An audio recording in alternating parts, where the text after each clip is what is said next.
Num sussurro rouco, quase sagrado, rompeu o silêncio que por décadas havia se tornado sua assinatura mais poderosa. O Brasil inteiro parou. Era como se as montanhas do recôncavo baiano tivessem ecoado com sua voz pela primeira vez, não em forma de canção, mas em palavras nunca antes pronunciadas. Aos 78 anos, com o corpo cada vez mais fragilizado, a mulher que sempre vestiu o mistério como segunda pele decidiu revelar o que tantos supunham ser apenas parte do mito. Bethânia, filha do barro, da música e do tempo, carregava em si não apenas a história da MPB, mas também uma dor profunda, antiga, que ninguém jamais ousou decifrar. Ela sempre cantou com a alma, mas viveu em silêncio. Nunca precisou se explicar. Nunca precisou justificar a ausência em entrevistas, os raros sorrisos públicos ou os longos retiros em sua casa cercada de plantas e santos. Era a dama do mistério, a sacerdotisa de uma saudade que nem ela mesma sabia de onde vinha. Mas naquele dia nublado de março, diante de uma câmera antiga e um gravador de rolo, Maria Bethânia quebrou-me o feitiço. Sentada em sua cadeira de balanço, envolta por lenços brancos e incensos acesos, ela começou a contar. E não era uma história qualquer. Era a história de uma alma cansada, de um corpo que aos poucos ia sendo tomado por doenças que os médicos chamavam de crônicas, mas que ela mesma chamava de castigos do tempo. Meu corpo está se desfazendo como papel molhado, disse, olhando para o chão de madeira que rangeria como sua memória. Mas minha alma ainda dança. A imprensa não sabia como reagir. Os fãs choravam, artistas de várias gerações silenciavam em respeito. Não era só uma cantora falando. Era um monumento vivo da cultura brasileira se despedaçando em tempo real. As palavras dela eram lentas, pausadas, quase cantadas. Parecia que cada frase carregava um século de lembranças. Ela não falava de discos ou turnês. Falava de noites em claro, de orações intermináveis, de cartas jamais enviadas, de solidões profundas mesmo rodeada de aplausos. Falava de um amor impossível que nunca pôde confessar. E falava da dor, não a dor da velhice, mas aquela dor mais aguda, invisível, que corrói por dentro sem deixar marcas. E talvez fosse isso que sempre encantou o público. Bethânia não cantava para os ouvidos, cantava para as feridas. Sua voz não era apenas melodia, era um bálsamo. Mas agora, pela primeira vez, a própria curandeira precisava ser cuidada. Seu corpo já não acompanhava mais o espírito. Os joelhos frágeis, a respiração curta, os exames clínicos cada vez mais frequentes. Bethânia nunca foi dada a confissões, mas naquele instante, como se um véu tivesse sido retirado, ela revelou um pedaço do que sempre foi escondido. O preço de ser ícone, de ser mulher, de ser forte quando tudo dentro gritava por socorro. As paredes de sua casa ouviram mais do que qualquer plateia. E agora, o mundo também. Mas sua história, mesmo dolorosa, não era um lamento. Era uma oferenda. Uma forma de dizer que viver em silêncio também é uma forma de resistência. Que ser frágil não é o contrário de ser grandiosa. Ninguém sabia o que viria depois daquela entrevista. Talvez o fim estivesse próximo, talvez não. O que todos sabiam era que algo havia mudado. A grande dama do canto brasileiro finalmente nos deixava ver sua humanidade por inteiro. E era mais bela do que qualquer música. A notícia da confissão de Maria Bethânia percorreu o Brasil como uma tempestade silenciosa. As redes sociais, os jornais e os programas de televisão reverberavam trechos da gravação com reverência quase religiosa. Mas o que ninguém sabia era que aquela revelação fora apenas o início de uma batalha muito mais profunda. Não contra o tempo, nem contra a doença, mas contra as feridas que ela mesma escondeu por tanto tempo que quase se tornaram parte de sua própria carne. Poucos dias após aquela gravação histórica, Bethânia começou a sentir dores ainda mais agudas. O médico pessoal dela, Dr. Azevedo, um senhor calado e de mãos firmes, diagnosticou um avanço preocupante em sua condição pulmonar. A fibrose estava ganhando terreno. Se continuar assim, sua voz será a próxima a partir, disse ele, quase sem coragem de encarar seus olhos. Ela não respondeu. Apenas abaixou a cabeça e sussurrou. Então o silêncio volta a ser meu escudo.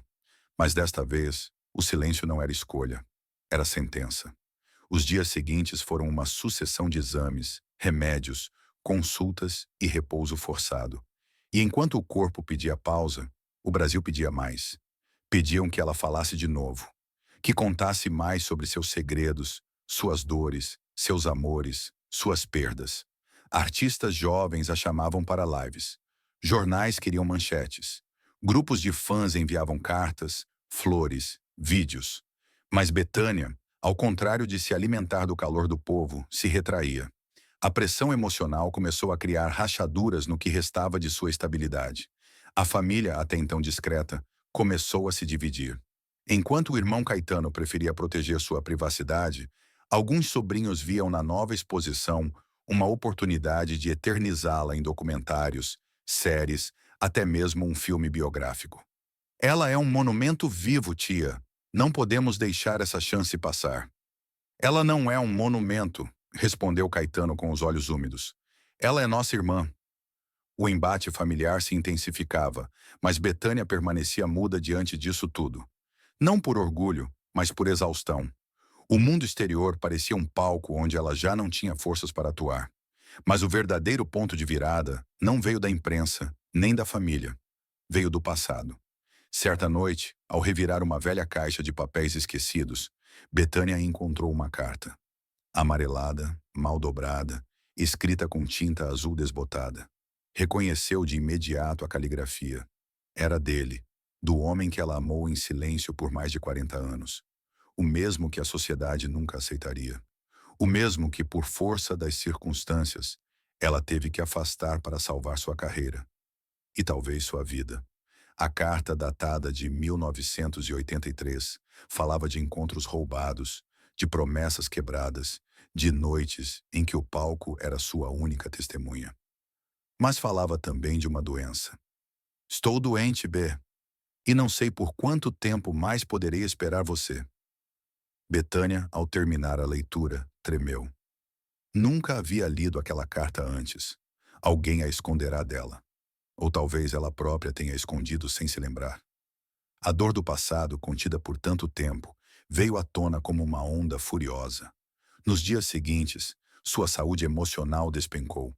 Pesadelos voltaram. Lembranças vívidas de turnês onde chorava nos bastidores. A pressão aumentava. A televisão queria exclusividade. A gravadora queria um último álbum. Um jornalista insistente ameaçava publicar uma biografia não autorizada, com supostos casos de Bethânia com políticos, artistas e poetas. Ela sentia-se encurralada, e foi então que uma decisão ousada se formou dentro dela. Pela primeira vez na vida, Maria Bethânia decidiu enfrentar o mundo de frente, sem maquiagem, sem produção, sem lantejoulas. Iria falar tudo, abrir sua alma, escreveria com suas próprias palavras o que ninguém nunca teve coragem de perguntar. Mas havia um problema. Ela mal conseguia respirar. Internada às pressas após um episódio de falta de ar severa, Bethânia foi colocada sob observação intensiva. Médicos tentavam estabilizar o quadro. Familiares choravam do lado de fora do quarto. A equipe da gravadora paralisou todos os projetos. O Brasil inteiro esperava.